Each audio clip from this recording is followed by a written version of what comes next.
Hey, c'est Ninon. Et c'est Camélia. Parlons rugby. Bonjour à tous dans ce nouveau podcast que Camélia et moi avons décidé de créer. On fait ce petit podcast de présentation un peu pour vous présenter le podcast et pour vous expliquer pourquoi on a décidé de le faire, pour que vous puissiez apprendre à nous connaître un peu. Donc voilà. Pourquoi on commence ce podcast? Donc en fait, Camélia et moi, depuis qu'on se connaît, on regarde le rugby ensemble. On s'envoie beaucoup de messages par Instagram et par d'autres réseaux sociaux. Quand on est ensemble, on essaie de le regarder dans la même pièce, mais comme on n'habite pas dans la même ville, et ben c'est plus compliqué. Donc on s'envoie souvent des messages. Et c'est vrai qu'on s'est dit que ça pouvait être sympa de partager nos pensées par rapport au rugby à d'autres personnes. Et aussi, on a remarqué que dans les influenceurs, enfin j'aime pas trop dire ça, mais dans les créateurs de contenu français rugby, il y avait pas forcément beaucoup de femmes. Et on s'est dit qu'on pouvait avoir un point de vue peut-être différent que d'autres. Non, mais c'est sûr. Puis moi, je fais du rugby aussi en club, dans une équipe féminine. Et d'être dans ces milieux-là, créer une plateforme de femmes qui parlent de rugby, franchement, moi, ça m'a fait du bien. Donc voilà, super. Ouais. Maintenant, on va vous expliquer quel type de contenu on compte vous proposer. On a envie de réaliser plein de sortes de contenus différents. Donc, on va parler du rugby au sens large. Donc, c'est-à-dire qu'on va pas seulement vous parler des matchs ou de nos réactions aux matchs ou à des événements dans le rugby. On va aussi vous parler du rugby et du féminisme, de la recherche, du rugby dans la recherche, etc. On a envie d'observer le rugby de différents points de vue. Voilà, on avait pensé faire de l'actualité, des fun facts, des interviews. Et évidemment, on sera ouvert à vos retours. Voilà, en sachant que là, une des grosses échéances qui arrive, c'est le tournoi destination, qu'on aimerait bien suivre de façon hebdomadaire, ou du moins de façon à ce que chaque journée soit couverte par un podcast. Et sinon, de manière générale, ce qu'on tendrait à viser, ce serait 2 semaines. Toutes les 2 semaines, en fait, il y aurait un podcast. Donc voilà. Ça veut pas dire que d'ici là, ça changera pas. Ça veut juste dire que pour l'instant, c'est l'objectif qu'on se donne parce qu'on se teste. On va dire ça Voilà. comme On ça. verra si c'est ambitieux ou pas. Comme Camélia a bien expliqué, dans les semaines à venir, il y a ce podcast de présentation et ensuite on vous fera un podcast de présentation sur le tournoi à destination. Et puis après, on espère avoir un podcast par journée. Donc ça veut dire 5 podcasts en 7 semaines. Alors maintenant, on a décidé de répondre à des questions pour que vous appreniez un petit peu à nous connaître. Et donc pour commencer, la question qui est très difficile à répondre, c'est quels sont nos joueurs, joueuses préférés? Moi, j'en ai plusieurs. Je triche un peu. Toutes les deux, on a un peu triché là-dessus. Se choisir est compliqué. Moi, je dirais qu'il y en a quatre, mais il y en a un, enfin plutôt une joueuse qu'on a en commun, donc je laisserai Camélia en parler. Dans le rugby masculin, c'est vrai qu'il y en a trois qui, moi, j'apprécie beaucoup. Le premier, c'est Jordi Barrett, parce que je trouve que c'est le plus petit des trois frères Barrett, et tu l'oublies pas, quoi. T'arrives pas à l'oublier, malgré que ce soit le petit frère d'eux. Et je trouve que en 12, il est exceptionnel, en fait. Ça, c'est un poste qui lui convient tellement bien. Il est toujours là. Il joue, il a une très bonne lecture du jeu. Et il a un jeu au pied qui est absolument incroyable, je trouve. Donc voilà. Ensuite, j'ai deux Français, mais un franco-portugais. Le franco-portugais, c'est Nicolas Martins, qui joue en Pro D2, mais je crois que l'année prochaine, il a été signé pour jouer en top 14. C'est ce qu'on m'a dit, il faut que je revérifie tout cela.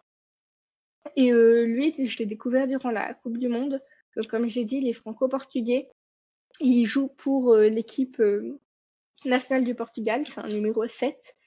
Et il était absolument fantastique, surtout dans le match contre les Fidji. Donc Portugal-Fidji, dernier match de poule. Je vous conseille d'aller le voir. C'est un de mes matchs préférés de la Coupe du Monde 2023. Donc voilà. Et pour finir, je vais dire, je sais pas si on pourrait dire c'est un classique, mais Thibaut Flamand. Moi, Thibaut Flamand, l'année dernière, je me rappelle son destination, je regardais les matchs, qui est-il? Et après, je me suis renseignée et je trouve aussi que son parcours, il est super chouette. Et c'est-à-dire il est allé faire ses études en Angleterre et après il est allé jouer en Argentine. Et moi, c'est vrai que j'ai fait aussi une partie de mes études en Argentine et je aussi très proche avec la langue anglaise pour d'autres raisons. Et du coup, son parcours, moi, c'est quelque chose dans lequel je peux entre guillemets me reconnaître un peu, bien que je n'ai jamais joué du rugby en Argentine. Donc, si je devais en citer trois, ce serait Ça serait arrivé dans le futur, on sait pas, hein. ouais, j'ai des contacts, donc on verra. Ouais. Et du coup, pour ma part, moi, mon joueur préféré en ce moment, c'est Gaël Ficou. Même depuis un petit moment, parce que je trouve que c'est une personne uniforme. Enfin, ça fait quelques années qu'il est là, qu'il est au top, et franchement, Ouais. même quand on regarde son histoire, c'est très touchant. C'est lui qui a le plus, actuellement, c'est lui qui a le plus de sélections dans l'équipe de France actuelle. Voilà, fun Exactement. fact. Voilà. Moi, je pense que c'est quelque chose vraiment à admirer. Ensuite, pour ce qui est de l'international, j'aime beaucoup Sonny Bill Williams. Je pense qu'il ne joue plus. Et Sonny Bill Williams, il est très connu pour ses passes, notamment ses passes où il ne regarde pas. Et c'est vrai que c'est une compétence que j'aimerais beaucoup avoir sur le terrain. C'est quelque chose sur lequel j'ai besoin de travailler. Enfin, il m'a toujours impressionné dans ce domaine-là. Et Oui. ensuite, je vais vous parler de deux femmes dans le rugby qui sont des femmes fortes, mais qui aussi sont là pour populariser leur expérience en tant que rugby woman. Et donc, il y a Ruby Tui, qui est une présentatrice maintenant pour le rugby aussi dans son pays, donc en Nouvelle-Zélande, et Ilona Mayer, qui est dans l'équipe olympique de rugby des États-Unis, qui, elle, est créatrice de contenu sur les réseaux sociaux. Et franchement, d'avoir ces deux modèles-là, moi, ça me fait beaucoup de bien. Ouais, je suis d'accord. C'est vrai que même, on en parlera plus tard de notre équipe préférée, mais, euh, mais la version féminine de notre équipe préférée est bien meilleure au niveau national que Mm. notre équipe masculine. Et c'est vrai que pour savoir les horaires de leurs matchs, etc., et pouvoir y assister, je trouve personnellement que c'est plus compliqué que pour l'équipe masculine, alors qu'on est bien meilleur en fait au niveau féminin qu'au niveau masculin. Même si l'équipe a pas le même nom, mais voilà. Ensuite, on va passer à notre équipe préférée. Justement, en parlant d'elle, donc t'es prête, Camélia? Oui, je suis prête. Je Bon, l'ai bah, notre ici. équipe préférée, c'est le FCG. Ouais, Grenoble, le FCG en force. Voilà, vous pourrez pas nous. Je sais qu'on n'est pas dans l'âge d'or du FCG, Mm. mais moi je crois en notre équipe, je crois en Blanc Mapaz, je crois en Barnabé Couillou, je Oui. crois Venez, en venez, faites des Davis. dons, faites des dons. On a besoin d'argent, voilà.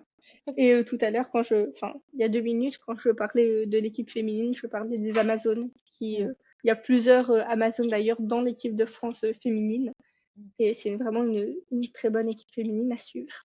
Et oui, puis c'est un club qui a formé des grandes têtes dans les deux domaines. Oui, oui, ça c'est sûr. Ouais, au rugby masculin, il y a Vincent Clerc, du coup. On va beaucoup parler de Grenoble, hein. Je tiens à préciser qu'on est vraiment. Je sais qu'on n'a pas forcément l'énergie là, mais vraiment, bah moi par exemple le vendredi dernier, donc au dernier match contre Dax, bah j'y suis allée quoi. J'étais là à fond dans les tribunes, j'avais l'onglet au pied, mais j'étais là à crier. Hey donc oui, on est vraiment des grandes fans, on peut en parler longtemps. Maintenant, on va parler de nos souvenirs liés au rugby. Camélia, c'est quoi ton souvenir préféré? Ton Mon meilleur souvenir souvenir? préféré, c'est, je pense, ma première compétition en vrai. C'est-à-dire avec en fait en face une équipe pour laquelle tu es censé avoir un peu d'animosité, c'est-à-dire pas des gens avec qui tu t'entraînes d'habitude. Et c'est sûr que là, tu comprends ce que c'est vraiment le rugby. C'est pas juste oui, on va sur un terrain et on joue avec des amis, mais il y a vraiment un sens qu'il allait, en fait, marquer cet essai et c'est sûr que le niveau, en compète augmente, en fait et c'était assez incroyable d'expérimenter. J'imagine. Quant à moi, mon meilleur souvenir de rugby, j'en ai plusieurs, mais je dirais celui qui me vraiment, auquel je pense souvent, c'est la victoire contre la Nouvelle-Zélande à la tournée d'automne. Je me rappellerai toujours parce que j'étais en résidence étudiante à cette époque. Il y avait un mec de ma classe. On avait mangé ensemble le soir et il m'avait dit, oh, tu fais quoi ce soir? Tu sors? Parce que c'était un samedi soir. Je suis là, non, non, non, non, non, moi je ne sors pas. J'ai rugby, en fait, je peux pas sortir. Il y a France-Nouvelle-Zélande. Il m'a dit, ah ouais, tu penses qu'on va gagner? Moi, je dis, non, non. Moi, Mmh. j'espère juste qu'on ne se fasse pas humilier. Voilà, je rappelle, c'était 2022. Voilà, j'avais dans ma tête les All Blacks, c'était toujours genre top, top. Ils sont très très bons. Hein. Je ne dévalorise pas les All Blacks du tout. Et du coup, le lendemain matin, quand j'ai revu cet ami, il m'a dit alors, je lui dis bah tu sais pas quoi, on a gagné. Et durant tout le match, j'étais genre à fond. Donc dans ma petite chambre toute seule, j'étais dans un pays étranger. Donc je hurlais en français. Je pense que mes deux voisins, ils ont pas compris ce qui se passait. J'envoyais des messages à Camélia. Je dis ah t'as vu cet essai, t'as vu cette relance.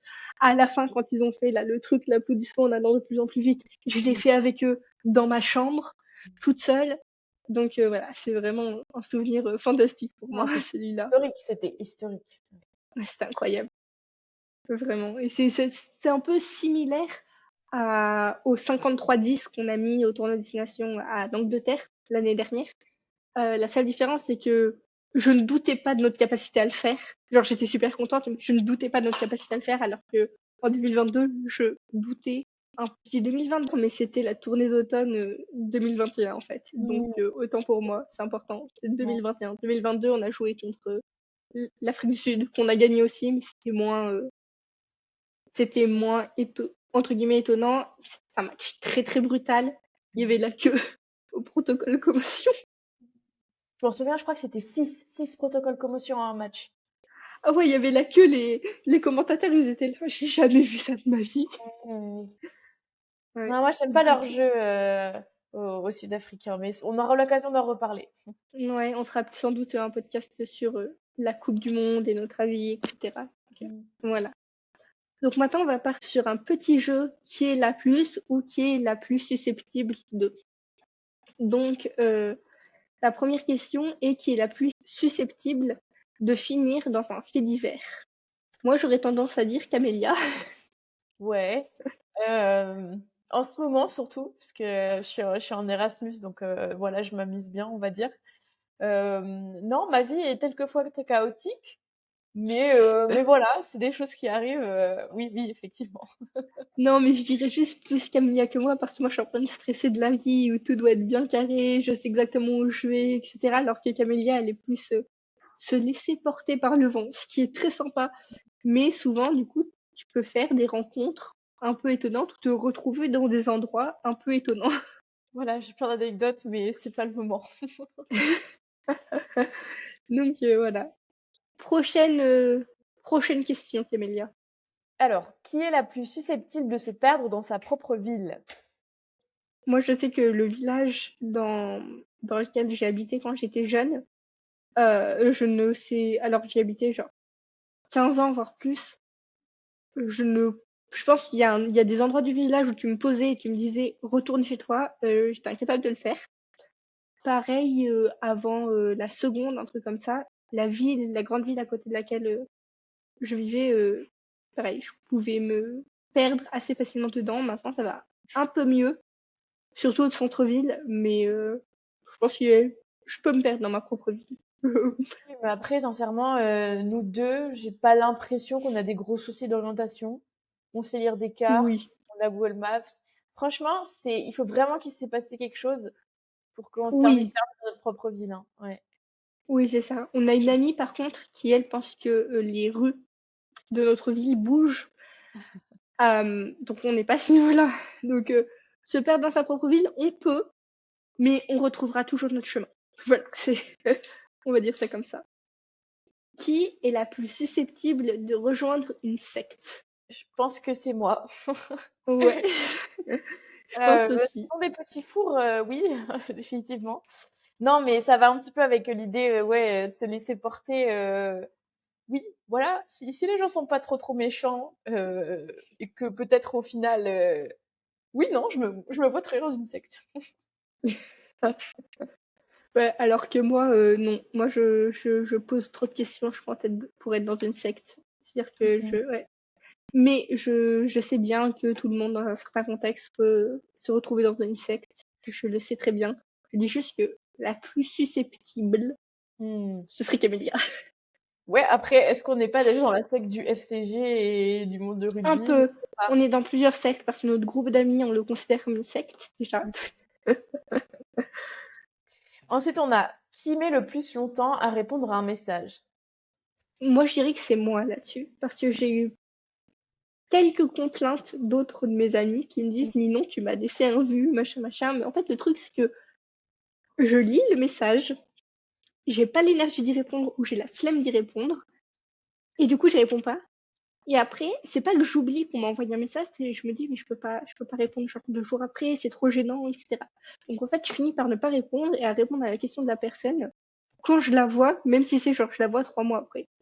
Par exemple, en septembre, ma tante m'a envoyé un message pour me demander comment s'était passée ma rentrée. Je l'ai vue à Noël, je lui ai répondu à Noël. Voilà, à voix vive. Ouais, non, moi j'oublie. Voilà, c'est mon gros défaut.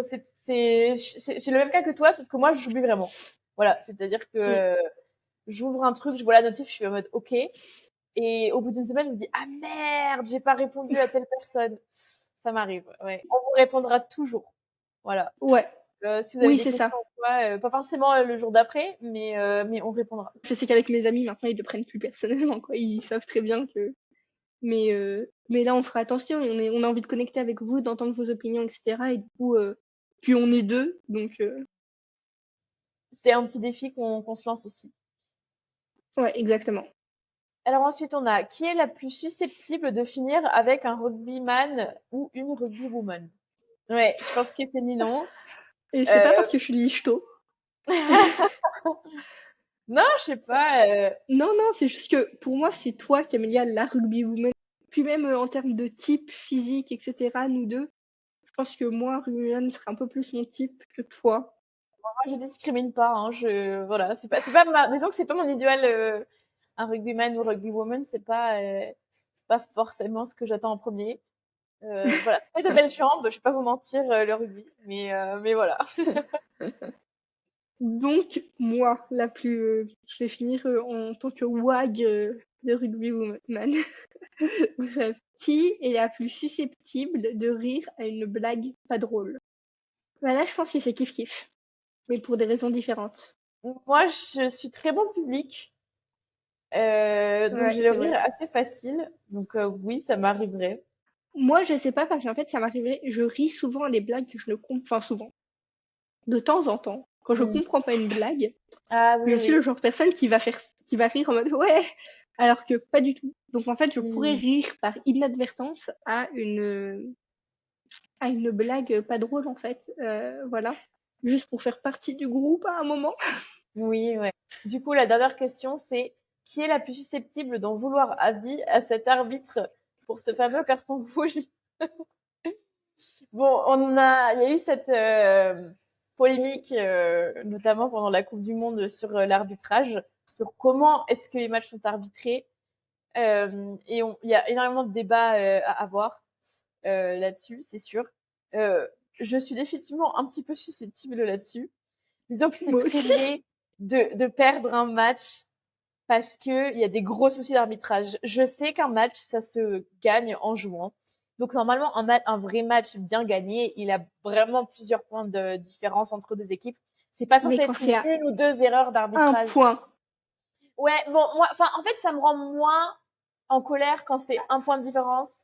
Parce qu'un match, c'est pas censé se gagner à un point de différence. Je sais pas si tu vois ce que je veux dire. mais oui, mais Mais moi quand justement, en même, fait, justement, c'est, ça veut dire que pour moi, ça veut dire que s'il y a eu un point de différence, ça veut dire que oui. les deux équipes ont à peu près le même niveau et que du coup, c'est l'arbitrage, parce qu'il y a eu des erreurs d'arbitrage qui a au final décidé l'équipe gagnante.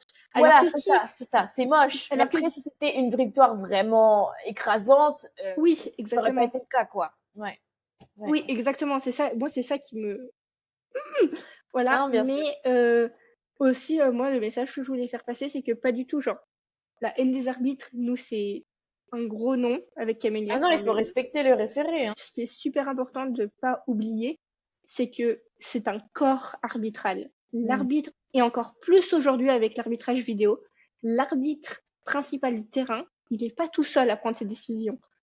Donc en fait, faut pas l'oublier, quand Ben O'Keefe il a reçu là cette vague de haine, etc. J'ai pas compris en fait. J'étais là, mais c'est des gens qui comprennent pas ce que c'est le l'arbitrage du rugby en fait, parce qu'aujourd'hui il peut pas être là de partout, enfin il peut pas être là de partout, il peut pas tout voir.